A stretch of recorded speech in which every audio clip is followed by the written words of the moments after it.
السلام علیکم ورحمۃ اللہ وبرکاتہ۔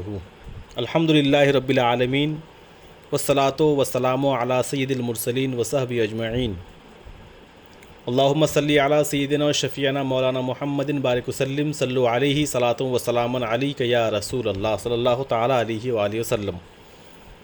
باب العلم انواریہ ایجوکیشنل سوسائٹی و جامعہ انواریہ کے زیر اہتمام تفسیر قرآن بنام تبیان القرآن جو علامہ غلام رسول سعیدی صاحب کی لکھی ہوئی معرکۃ الآراء تصنیف ہے، اس کا سلسلہ وار درس جاری ہے۔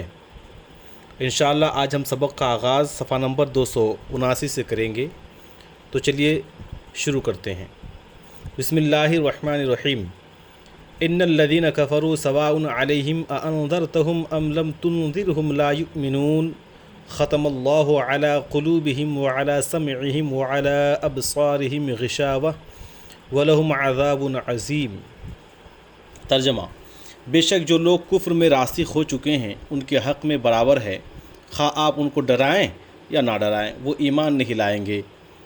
اللہ تعالیٰ نے ان کے دلوں اور کانوں پر مہر لگا دی ہے اور ان کی آنکھوں پر پردہ پڑا ہوا ہے اور ان کے لیے بڑا سخت عذاب ہے۔ قرآن مجید میں پہلے مومنین اور متقین کی 5 صفات بیان کی، اس کے بعد غیر مومنین کی صفات بیان کی۔ غیر مومنین میں سے بعض وہ ہے جنہوں نے اپنے کفر کا علی الاعلان اظہار کیا۔ مذکور الصدر 2 آیتیں انہی کے متعلق ہیں، اور بعض وہ ہیں جنہوں نے علی الاعلان کفر کے اظہار کی جرأت نہیں کی، انہوں نے بظاہر مسلمانوں سے موافقت کی اور در پردہ کافر رہے، ان کو قرآن کی اصطلاح میں منافق کہا گیا ہے۔ اس کے بعد آنے والے 13 آیتوں میں منافقین کے احوال بیان کیے گئے ہیں اور ان کی مذمت کی گئی ہے۔ اللہ تعالیٰ نے مومنین کے بعد کفار کا بیان اس لیے شروع کیا ہے کہ شے اپنی ضد سے پہچانی جاتی ہے، کیونکہ کفر ایمان کی ضد ہے۔ کفار دائمی معذب ہیں اور مومن عذاب سے نجات پانے والے ہیں۔ دائمی معذب کا مطلب ان کو ہمیشہ عذاب دیا جائے گا۔ کفر کا لغوی معنی۔ علامہ راغب اصفہانی لکھتے ہیں، لغت میں کفر کا معنی ہے کسی شے کو چھپانا۔ رات کو کافر کہتے ہیں کیونکہ وہ لوگوں کو چھپا لیتی ہے۔ کسان کو کافر کہتے ہیں کیونکہ وہ بیج کو زمین میں چھپا دیتا ہے۔ جو شخص نعمت کو چھپائے اور اس کا شکر ادا نہ کرے، اس کے فعل کو کفر اور کفران کہتے ہیں۔ سب سے بڑا کفر وحدانیت یا شریعت یا نبوت کا انکار کرنا ہے۔ قرآن مجید میں کفر کا لفظ کفران نعمت اور کفر باللہ دونوں کے لیے استعمال ہوا ہے۔ لکھتے ہیں بسم اللہ الرحمن الرحیم لیبلونی ااشکر ام اکفر ومن شکر فانما یشکر لنفسہ ومن کفر فان ربی غنی کریم۔ سورہ نمل آیت نمبر 40۔ تاکہ وہ مجھے آزمائے کہ میں شکر کرتا ہوں یا ناشکری، اور جس نے شکر کیا تو وہ اپنے ہی فائدہ کے لیے شکر کرتا ہے، اور جس نے ناشکری کی تو بے شک میرا رب بے پرواہ بزرگی والا ہے۔ اس آیت میں کفر کا لفظ کفران نعمت اور ناشکری کے معنی میں استعمال ہوا ہے۔ وَلَا تَكُونُوا أَوَّلَ كَافِرٍ بِهِ، سورہ بقرہ آیت نمبر 41، اور تم سب سے پہلے اس کے منکر نہ بنو۔ اس آیت میں کفر بالقرآن کے معنی میں ہے۔ جب کافر کا لفظ مطلقاً بولا جائے تو اس سے متعارف وہ شخص ہے جو وحدانیت یا شریعت یا نبوت یا ان تینوں کا انکار کرے۔ المفردات صفحہ نمبر 333-34۔ دیگر مفردات کے لغوی معنی۔ انذار کا معنی ہے کسی خطرہ سے خبردار کرنا۔ ختمہ کا معنی ہے کسی چیز کو اس طرح چھپا دینا اور ڈھانپ دینا کہ اس میں دوسری چیز کسی طرح سے داخل نہ ہو سکے۔ قلوب سے مراد عقول ہیں، یعنی ان کے عقول اس طرح ڈھانپ دیا ہے کہ ان میں ایمان اور نور داخل نہیں ہو سکتا۔ اس میں استعارہ تصریحیہ ہے۔ ان کے قلوب عقول کو اس ظرف کے ساتھ تشبیہ دی گئی ہے جس پر مہر لگا دی گئی ہو۔ سمعن سے مراد کان ہیں اور ابصار کا معنی آنکھیں ہیں، جن سے رنگ، شکل اور دیگر مبصرات کا ادراک کیا جاتا ہے۔ غشاوہ کا معنی ہے پردہ۔ مقصود یہ ہے کہ یہ کفار اللہ کی آیات کو دیکھنے سے از خود اور دانستہ اندھے بن گئے ہیں۔ عذاب کے معنی ہے عبرتناک سزا۔ عذاب زائل کرنے کو بھی کہتے ہیں اور سزا آرام اور لذت کو زائل کرتی ہے، اور سزا آرام اور لذت کو زائل کرتی ہے، اس لیے اس کو عذاب کہتے ہیں۔ شان نزول: امام ابن جریر طبری اپنی سند کے ساتھ روایت کرتے ہیں، حضرت ابن عباس کی رائے یہ ہے کہ آیت ان یہودیوں کے بارے میں نازل ہوئی ہے جنہوں نے رسول اللہ صلی اللہ تعالیٰ علیہ وسلم کے زمانہ میں مدینہ میں ایک محلہ بنا لیا تھا۔ یہ رسول اللہ صلی اللہ تعالیٰ علیہ وسلم کی نبوت کا انکار کرتے تھے اور کفر پر مر گئے۔ ان کی مذمت میں یہ آیت نازل ہوئی۔ حضرت ابن عباس رضی اللہ تعالیٰ عنہ نے بیان فرمایا کہ رسول اللہ صلی اللہ تعالیٰ علیہ وسلم اس پر حریص تھے کہ سب لوگ ایمان لے آئیں اور ہدایت میں آپ کی اتباع کریں۔ تب اللہ تعالیٰ نے آپ کو یہ خبر دی کہ وہی لوگ ایمان لائیں گے جن کے لیے ازل میں ایمان لانا مقدر ہو چکا ہے، اور وہی لوگ گمراہ رہیں گے جن کے لیے ازل میں شقاوت لکھی جا چکی ہے۔ اور حضرت انس رضی اللہ تعالیٰ عنہ سے روایت ہے، اس سے وہ کفار مراد ہیں جو بدر میں قتل کیے گئے۔ جامع البیان جلد نمبر 1 صفحہ نمبر 84۔ علامہ بیضاوی لکھتے ہیں، اس آیت سے معین کافر مراد ہیں، مثلا ابو لہب، ابو جہل، ولید بن مغیرہ اور علماء یہود۔ انوار التنزیل صفحہ نمبر 23۔ اللہ تعالیٰ کے کلام کے قدیم ہونے پر معتزلہ کا اعتراض اور اس کا جواب۔ معتزلہ یہ کہتے ہیں کہ پہلے ابو لہب وغیرہ نے کفر کیا، پھر اللہ تعالیٰ نے یہ خبر دی کہ انہوں نے کفر کیا ہے، اس لیے اللہ تعالیٰ کا یہ کلام ان کے کفر کے بعد حادث ہوا، لہذا قرآن حادث ہے۔ اہل سنت اس کے جواب میں کہتے ہیں کہ پھر اللہ تعالیٰ کا علم بھی حادث ہونا چاہیے، کیونکہ جب انہوں نے کفر کیا تبھی اللہ کو ان کے کفر کرنے کا علم ہوا، اور اگر ان کے کفر کرنے سے پہلے یہ علم ہو کر انہوں نے کفر کر لیا ہے تو یہ واقعے کے خلاف ہے، اور اگر پہلے یہ علم تھا کہ وہ کفر کریں گے اور پھر یہ علم ہوا کہ انہوں نے کفر کر لیا ہے تو اس کے علم میں تغیر آ گیا، اور ہر متغیر حادث ہوتا ہے، تو اس طرح اللہ کا علم بھی حادث ہو جائے گا۔ حالانکہ معتزلہ کے نزدیک بھی اللہ تعالیٰ کا علم قدیم ہے۔ اس کا جواب یہ ہے کہ اللہ تعالیٰ کا علم ازل میں لا بشرط الشیء کے مرتبہ میں ہے، اور اس میں ماضی، حال اور استقبال کی اضافات نہیں ہیں، اور ان اضافات کے تغیر سے اصل صفت علم میں تغیر پیدا نہیں ہوتا، یعنی اصل صفت علم میں تغیر پیدا نہیں ہوتا۔ مثلا ازل میں اللہ تعالیٰ کو ابو لہب کے کفر کا علم ہے، پھر جب اس کا ماضی سے تعلق ہوگا تو اس کی اور تعبیر ہوگی، حال سے تعلق ہوگا تو اور تعبیر ہوگی، اور مستقبل سے تعلق ہوگا تو اور تعبیر ہوگی۔ یعنی ابو لہب کفر کرے گا، وہ کفر کر رہا ہے، وہ کفر کر چکا ہے، یہ تغیر متعلق میں ہے، اصل صفت میں تغیر نہیں ہے۔ اس کی مثال یہ ہے کہ مثلا ایک شخص ایک ستون کے گرد گھوم رہا ہے تو کبھی وہ ستون اس کے سامنے ہوگا، کبھی پیچھے، کبھی دائیں، کبھی بائیں، لیکن یہ ان اوضاع اور نسبتوں میں تغیر ہے، اس شخص کی ذات میں تغیر نہیں ہے۔ اسی طرح اللہ تعالیٰ کے علم کا تعلق جب مختلف زمانوں میں ہوگا تو ان تعلقات میں تغیر ہوگا، نفس علم میں تغیر نہیں ہوگا۔ اسی طرح اللہ تعالیٰ کا کلام نفسی بھی ازل میں لا بشرط الشیء کے مرتبہ میں ہے، اور اس کا تعلق جب زمانہ کے ساتھ ہوتا ہے تو اس تعلق میں اختلاف ہوتا ہے۔ مثلا ابو لہب کفر کرے گا، ابو لہب نے کفر کر لیا وغیرہ، اور اس کی صفت کلام جو کلام نفسی ہے، اس میں کوئی تغیر اور اختلاف نہیں ہوتا۔ قرآن مجید میں جہاں بھی ماضی کے صیغے واقع ہوئے ہیں، معتزلہ ان سے اسی طرح استدلال کرتے ہیں، اور ان کا یہی جواب ہے۔ یہ واضح رہے کہ اللہ تعالیٰ کی جو صفت کلام ہے وہ کلام نفسی ہے، اور جن الفاظ کو ہم پڑھتے ہیں وہ کلام لفظی ہے اور قدیم کلام نفسی ہے۔ انشاءاللہ اس کی مزید وضاحت اور اس پر بحث اپنے مقام پر آئے گی۔ اللہ تعالیٰ نے جس ممکن کے عدم وقوع کی خبر دی ہے اس کے ساتھ مکلف کرنے کی تحقیق۔ اللہ تعالیٰ نے ابو لہب اور دیگر جن کفار کے متعلق خبر دی ہے کہ وہ ایمان نہیں لائیں گے، ان کا ایمان لانا ممکن بالذات اور ممتنع بالغیر ہے۔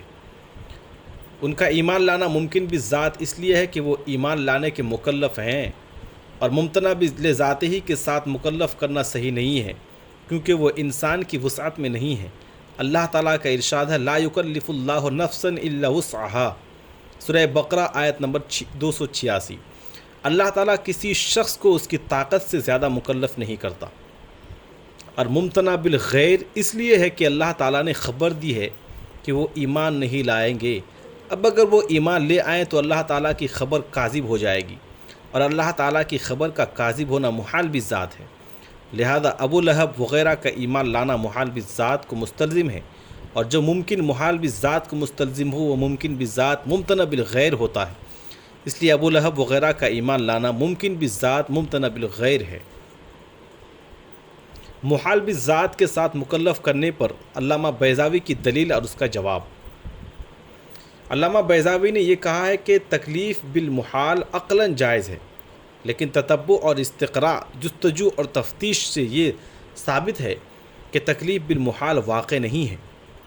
جواز عقلی پر انہوں نے یہ دلیل دی ہے کہ اگر ابو لہب مثلاً ایمان لانے کا مکلف ہو تو وہ پورے قرآن پر ایمان لانے کا مکلف ہوگا، اور پورے قرآن میں لا یؤمنون بھی ہے، یعنی وہ ایمان نہیں لائے گا، اور اس کی تصدیق تب ہوگی جب وہ ایمان نہ لائے، تو وہ ایمان لانے اور ایمان نہ لانے کا مکلف ہوا، اور یہ اجتماعی نقیضین ہیں جو محال بالذات ہے۔ لہذا ثابت ہوا کہ ابو لہب محال بالذات کا مکلف ہے۔ لیکن علامہ بیضاوی کی اس تقریر کا تقاضا یہ ہے کہ محال بالذات کے ساتھ مکلف کرنا صرف عقلاً جائز ہی نہیں بلکہ واقع بھی ہے، اور یہ خود ان کی تصریح کے خلاف ہے۔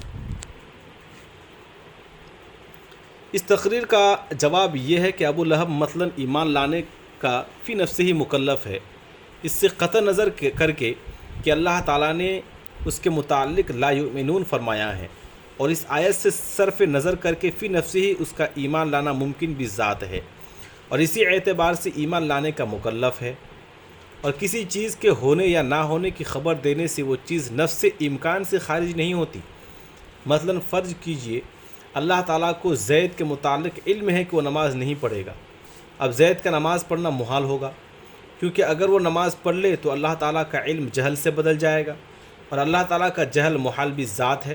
تو اب یہ نہیں کہا جا سکتا کہ زید کو نماز پڑھنے کا مکلف کرنا محال کا مکلف ہے کرنا ہے، کیونکہ اس کے نماز پڑھنے کا محال ہونا اللہ تعالیٰ کے علم کے اعتبار سے ہے، اور اللہ تعالیٰ کے علم سے قطع نظر فی نفس ہی اس کا نماز پڑھنا ممکن ہے، اور وہ اسی اعتبار سے نماز پڑھنے کا مکلف ہے۔ خلاصہ یہ ہے کہ اللہ تعالیٰ نے جس چیز کے عدم وقوع کی خبر دی یا اس کو جس چیز کے عدم وقوع کا علم ہے اس کے وقوع کا مکلف کرنا ممکن بالذات اور ممتنع بالغیر ہے، اور اس کے ساتھ مکلف کرنا جائز ہے، اور اس چیز کا واقع ہونا محال بالغیر ہے کیونکہ وہ اللہ کے کذب یا اس کے جہل کو مستلزم ہے، اور یہ دونوں محال بالذات ہیں۔ یہ واضح رہے کہ اشاعرہ کے نزدیک محال بالذات کا مکلف کرنا صحیح ہے، اور ماتریدیہ کے نزدیک محال بالذات کا مکلف کرنا صحیح نہیں ہے، اور اکثر شواف اشاعرہ ہیں اور اکثر احناف ماتریدیہ ہیں،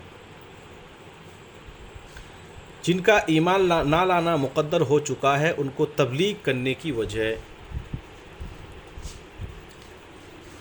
اگر یہ سوال ہو کہ جب یہ کفار تبلیغ کے باوجود اسلام قبول نہیں کریں گے تو پھر ان کو تبلیغ کرنے کا کیا فائدہ ہے؟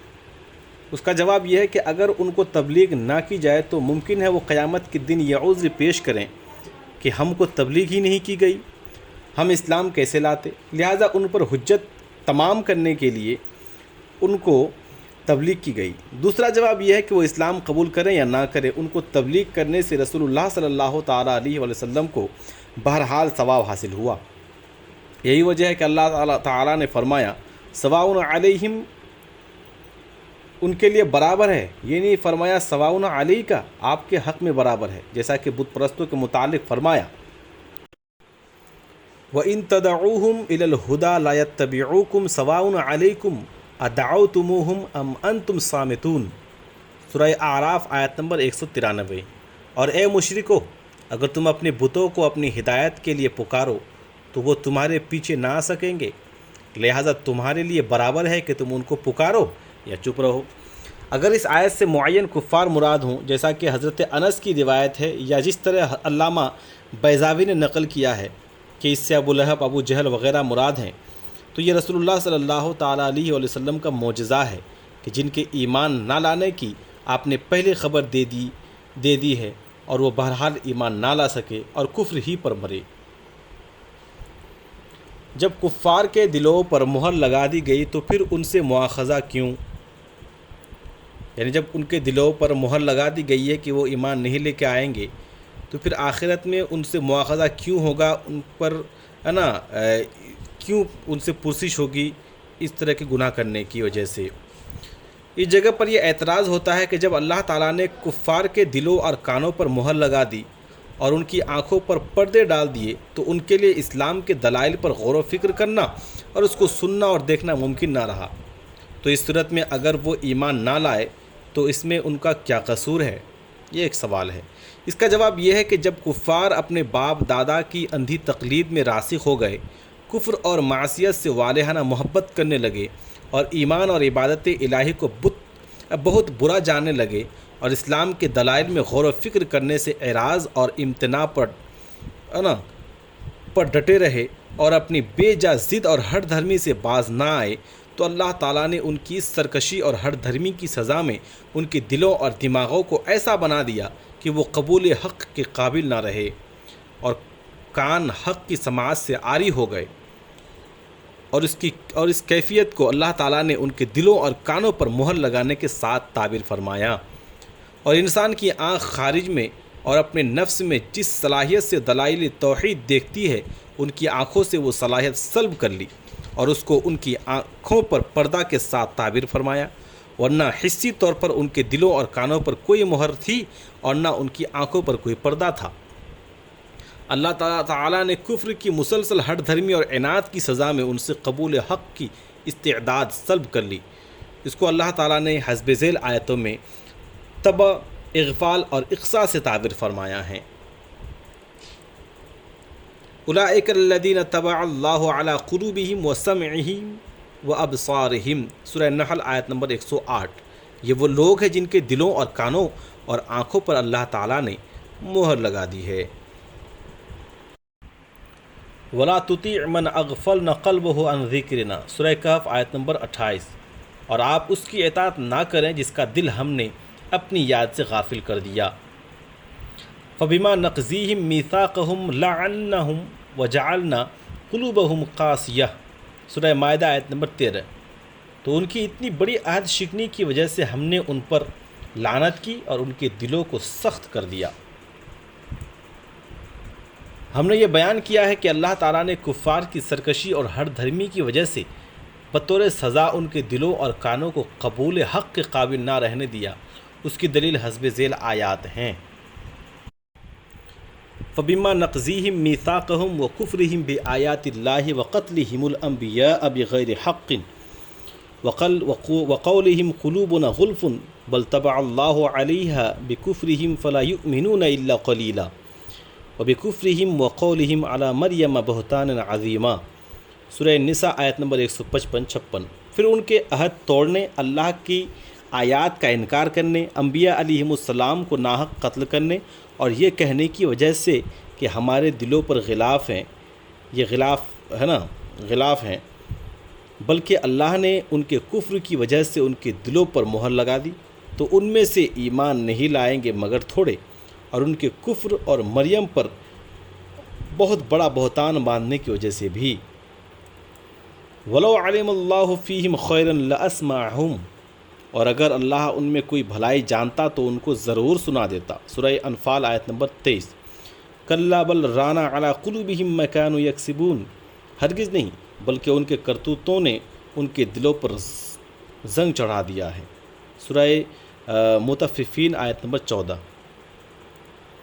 امام ابن ماجہ اپنی سند کے ساتھ روایت کرتے ہیں، حضرت ابو ہریرہ رضی اللہ تعالیٰ عنہ نے بیان کیا کہ رسول اللہ صلی اللہ تعالیٰ علیہ وسلم نے فرمایا، جب مومن کوئی گناہ کرتا ہے تو اس کے دل میں ایک سیاہ نشان ہو جاتا ہے، بس اگر وہ توبہ کر لے، اس گناہ سے باز آئے اور استغفار کرے تو اس کا دل صاف ہو جاتا ہے، اور اگر وہ زیادہ گناہ کرے تو وہ سیاہ نشان زیادہ ہو جاتے ہیں، اور یہی وہ زنگ ہے جس کا اللہ تعالیٰ نے اپنی کتاب میں ذکر فرمایا ہے، کَلَّا بَلْ رَانَ عَلَى قُلُوبِهِمْ مَا كَانُوا يَكْسِبُونَ۔ اس حدیث کو امام احمد نے بھی روایت کیا ہے، مسند احمد جلد نمبر 2 صفحہ نمبر 497۔ حافظ سیوطی نے اس حدیث کو امام احمد، امام عبد بن حمید، امام حاکم، امام ترمذی، مؤخر ذکر اماموں نے اس حدیث کو صحیح سند سے روایت کیا ہے۔ امام نسائی، امام ابن ماجہ، امام ابن جریر، امام ابن حبان، امام ابن منذر، امام ابن مردویہ اور امام بہقی کی شعب الایمان کے حوالوں سے ذکر کیا ہے۔ الدر المنثور جلد نمبر 6 صفحہ نمبر 325۔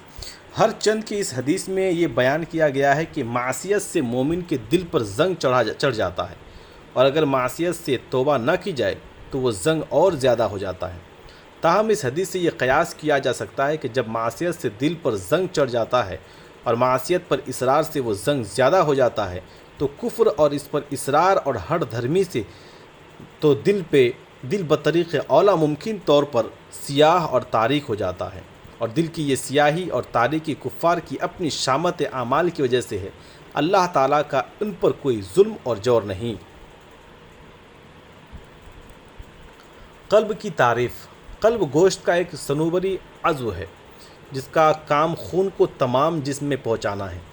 دل کے پھیلنے اور سکڑنے سے پورے جسم میں خون گردش کرتا ہے، اور جب طب اور میڈیکل سائنس کی زبان میں دل کا لفظ استعمال کیا جائے تو اس سے یہی معنی مراد ہوتا ہے، اور ادب اور روزمرہ گفتگو میں دل کے لفظ سے عقل کا ارادہ کیا جاتا ہے، کیونکہ سوچ و بچار، غور و فکر اور علم اور ادراک کا محل عقل ہے، اور قرآن طب اور میڈیکل سائنس کی کتاب نہیں ہے بلکہ رشد و ہدایت کی کتاب ہے، اور اس میں عرب کے عام رواج اور اسلوب کلام کے مطابق خطاب کیا گیا ہے۔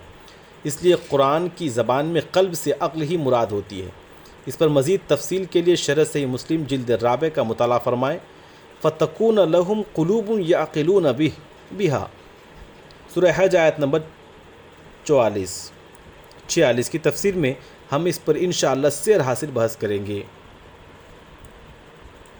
علامہ بیضاوی لکھتے ہیں، اور قلب سے مراد علم کا محل ہے، اور کبھی قلب کا اطلاق کیا جاتا ہے اور اس سے عقل اور معرفت مراد ہوتی ہے، جیسا کہ قرآن مجید میں ہے، اِنَّ فِي ذَلِكَ لَذِكْرَىٰ لِمَنْ كَانَ لَهُ قَلْبٌ سورہ قاف آیت نمبر 37۔ بے شک اس قرآن میں اس شخص کے لیے نصیحت ہے جس کے پاس عقل اور معرفت ہو۔ انوار التنزیل صفحہ نمبر 25۔ آج کا یہ ہمارا سبق جو ہے صفحہ نمبر 279 یعنی 279 سے شروع ہوتا ہے اور صفحہ نمبر 284 پر اختتام پذیر ہوتا ہے۔ السلام علیکم ورحمۃ اللہ وبرکاتہ۔